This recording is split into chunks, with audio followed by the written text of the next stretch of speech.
Okay, we got that. Thank you. Item 2, approval of minutes. Any comments from the July 13th minutes or motion to approve? Motion to approve. All right, second? Second. All right, all in favor, say aye. Aye. Opposed? All right. July 13th minutes approved. Item 3, report from city urban designer or Mr. Green. Thank you. For the record, Rick Green, Development Services Director. The only thing I have to report is following up on Mr. Chega's request. We're going to resume our developer outreach meeting, so we have scheduled October 20th at 8:30 in this room. So I suspect it's going to be a well-attended meeting, so. It's going to be a barn burner. Okay, thanks, Rick. And I have no particular remarks. We'll move on to ex parte communication. Looks like we have a fancy new laminated instruction guide. So any ex parte communication to declare today? Nope, seeing none. So noted for the record. Public hearing today. We have a couple TDR cases. Anyone that will be presenting, kindly stand up and be sworn in. Do you solemnly swear to tell the truth, the whole truth, and nothing but the truth? Thank you. Okay, we'll move right on to the first case today, TDR case 22-10, request by Diego Bonet on behalf of LinCap West Palm Beach LLC. Thank you, Mr. Chair. For the record, Rick Green, Development Services Director. What I'd like to do is tee this up and talk a little bit about what we've done recently with the City Commission that really is leading to the two applications that are before you today. So I'll be very brief, but just to kind of give you some backdrop before I turn this over to Chris. But as the DAC is aware, we are governed by a transportation concurrency exception area, which limits the amount of development we can have downtown to just under 15.1 million square feet of non-residential. We can only build that much square footage if we build 6,934 residential units. The thought was there would be a balance between residential and non-residential. You'd have people living and working in the downtown. We're required by the state of Florida and Palm Beach County to maintain a ratio of 0.46 of residential divided by non-residential per 1,000 square feet. That ratio started at 0.33. It escalated every year until we hit that number of 0.46, I believe in 2011, and then we had to maintain that ratio on an ongoing basis. We do a report every March to both the state and the county, and I'm pleased to say that as of March 25th of this year, our last report, we have built 7,715 units, so we exceeded the minimum number that we needed to have, and we've only built just under 10.5 million square feet. So as you see here, there's a gap of an additional 5 million square feet to build. Our ratio at this time is 0.74, so we're well above. We don't have to build another residential unit in order to build that 5 million square feet of residential, so that's a good thing. So with regard to TDRs, as this board is aware, it's a tool that we've been using to allow development to move from one site to the other. We have a map 4-35, which you have seen time and time again, which identifies sending sites and receiving sites. And up until recently, we had 1 million square feet of TDRs at Gateway Park down by the Marriott Hotel on Australia and Okeechobee Boulevard. We've used those TDRs over time to help foster projects like the Grand, Flagler Station, County Block D, Ivernia Place, Old City Hall, 360 Rosemary, the Marriott Residence, and a whole array of churches in the downtown. The city has now exhausted all the remaining TDRs from Gateway Park, so we are out of TDRs at this point. So we realized that at the Seaboard train station, we had a historic building that had been designated that we are not using the TDRs, nor do we plan on using the TDRs from that site.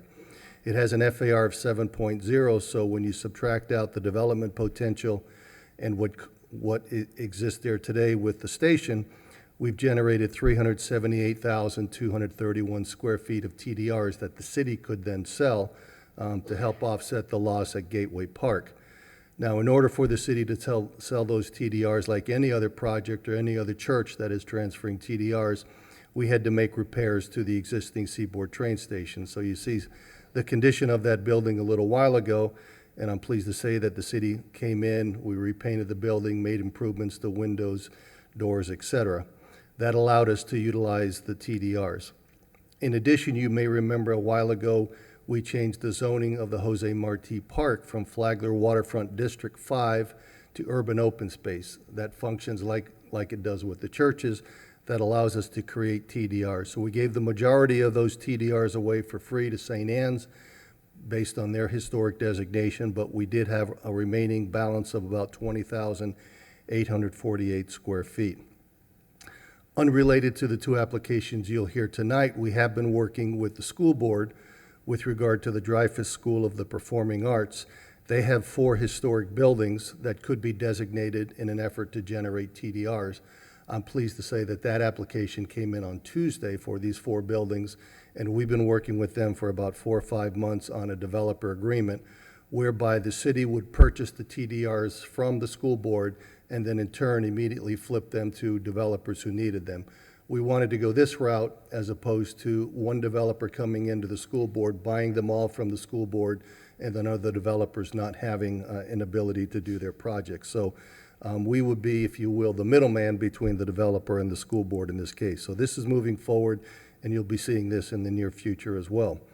So what we did back in February of this year, we sent out a request to anybody we thought needed TDRs, received a response. Those projects that were moving at a quicker pace, like the 2 that you're hearing tonight, we sold the TDRs from, or in the process of selling the TDRs from the Seaboard train station deal. The ones that had a little bit more time related, some additional square footage they may be needed by NOR in the future, those we're going to do as part of the school board deal that we're doing.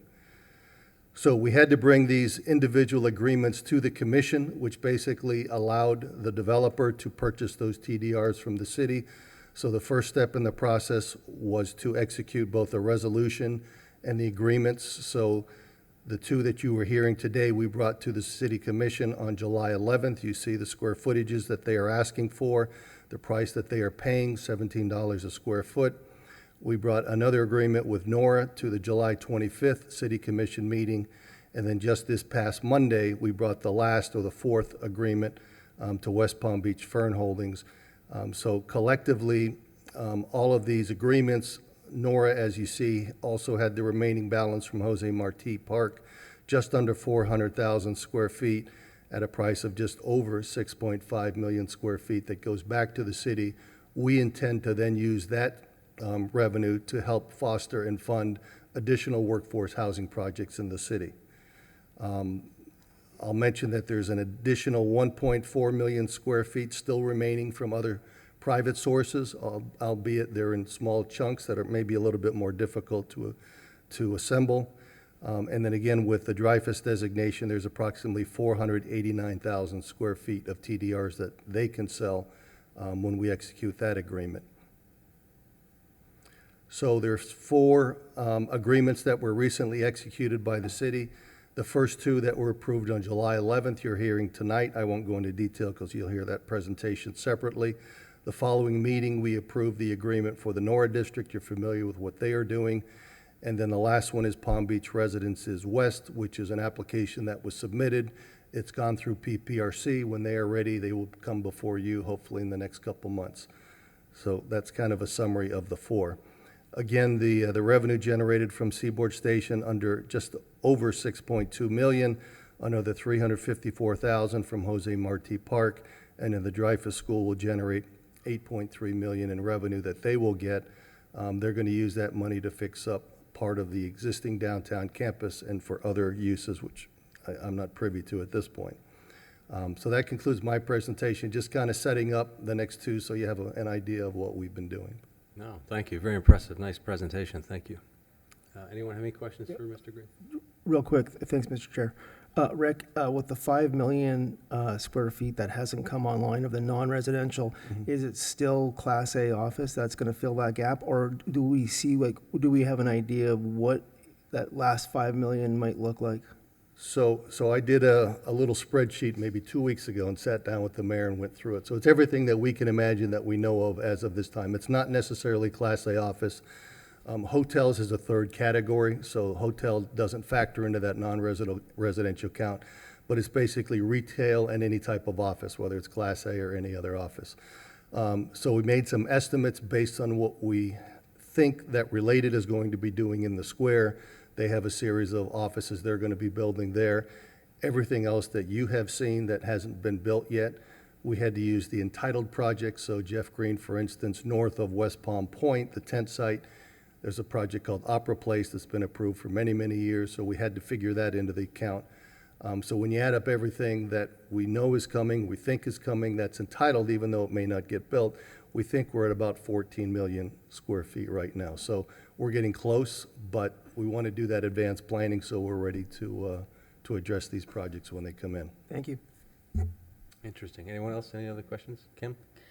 Yes, may I have a question on the use of proceeds? You mentioned these will be for the workforce housing. Yes. So will the use of proceeds be determined, case by case, and who will keep track of the whether eventual use will match that intent? Right. We have a workforce housing fund that these monies will go into that fund.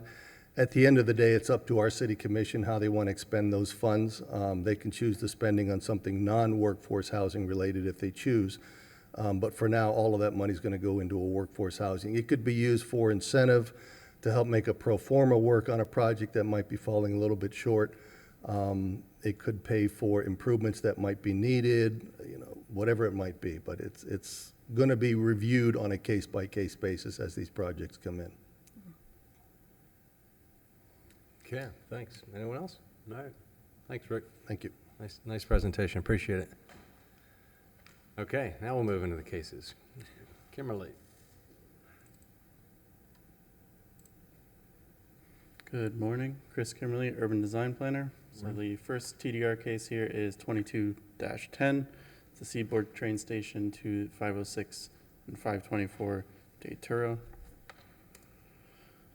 This project came forward to the DAC board here on December 8th, where it received approval and then subsequent site plan approval in February.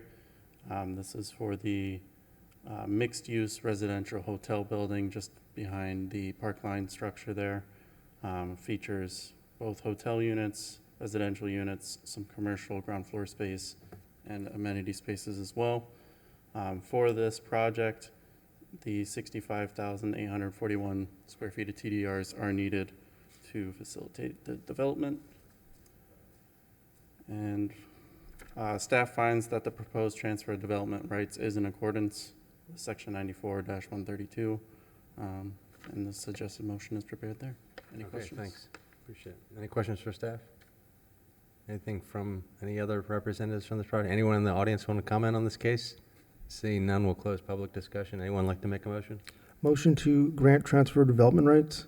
I move that the Downtown Action Committee approve the transfer development rights, DAC case number TDR 22-10, as listed in the staff report dated August 10th, 2022 as follows. A, the transfer of 65,841 square feet of TDRs from 205 South Tamarind Avenue to the property at 506-524 Datura Street pursuant to the requirements of Section 94-132. Okay, motion, is there a second? Second. Second, all in favor, say aye. Aye. Opposed? Motion carries, thank you. Move right into the next TDR case, 22-11.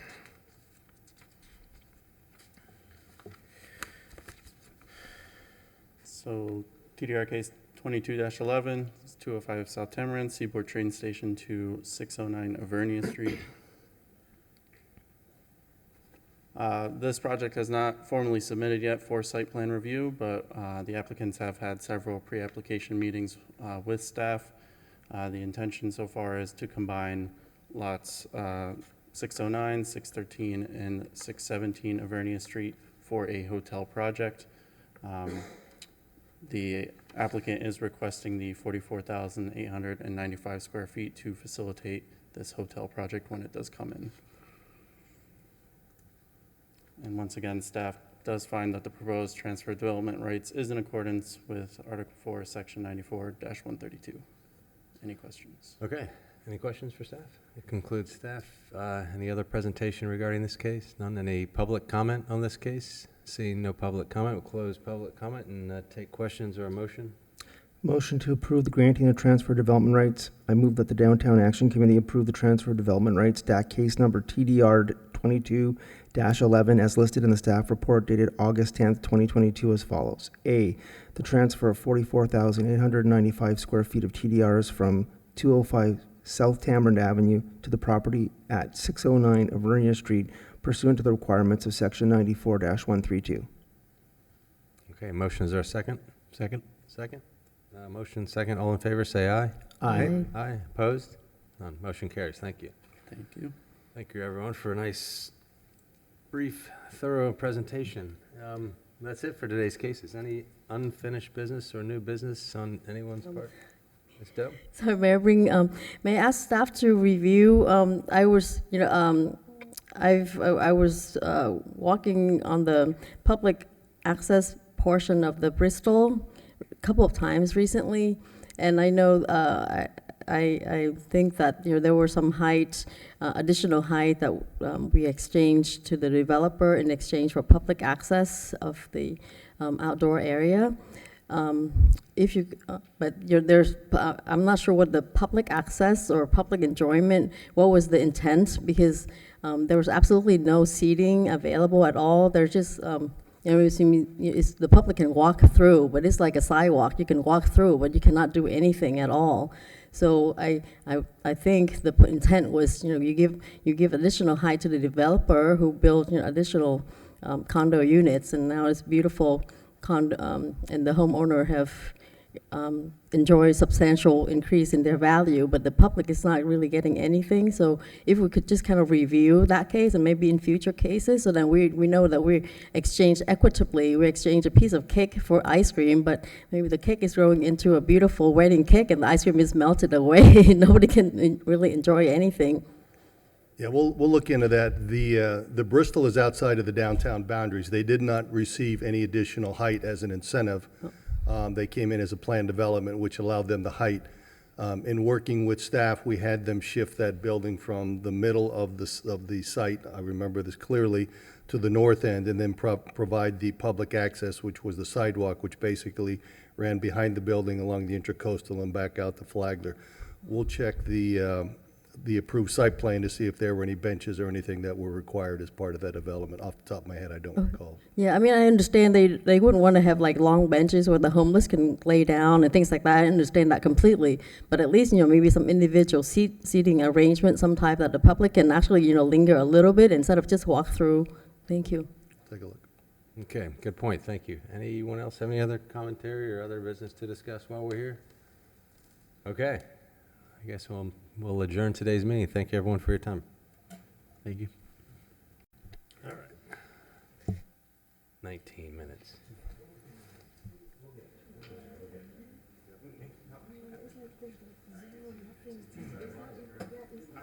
No, I think we didn't go this year. We were going to my wife's family. So I've been for the last 2 years before, and I've been on vacation. Yeah, we went. I haven't ever been. Yeah, went to see him. Yeah, we went to Connecticut, and then we went up to Quebec City. I can see that. Glad you had a good trip. How's the new business running? It's good. Yeah? Cranking?